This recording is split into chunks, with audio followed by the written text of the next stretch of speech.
মেহেদী মিরাজ আজকে যে রান আউটটা করছে আমরা যেটা দেখলাম, এটা একদম পরিষ্কার একটা ক্রিকেটীয় স্পিরিটের পরিপন্থী।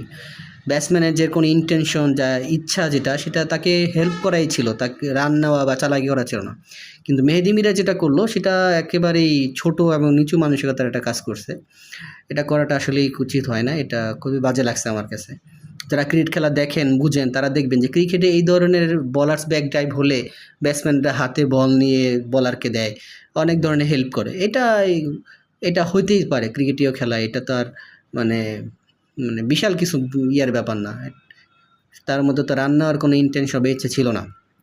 সো মেহেদী মিরাজ যে কাজটা করছে আসলে ক্রিকেটীয় পরিপন্থীর কাজ। আমরা যারা ক্রিকেট খেলেছি একসময় তারাও অনেক সময় বলার ব্যাক ড্রাইভে বল হাতে নিয়ে বলারকে দিতাম, ফিল্ডারকে দিতাম। তো এটা আসলে একটা বাজে কাজ হয়েছে। ও মানুষও ছোট এবং মন মানসিকতাও ছোট। কিছুদিন আগে যে বাংলাদেশের বিতর্ক হইতেছিল বিভিন্ন বিষয় নিয়ে, তখন সে বলেছিল যে সে অনেক আয় করে, আয় করা দিয়ে ক্রিকেট বোর্ড চলে।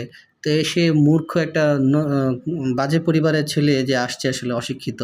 তার কথাবার্তা দিয়েই এবং কাজকর্ম দিয়েই বোঝা যায়।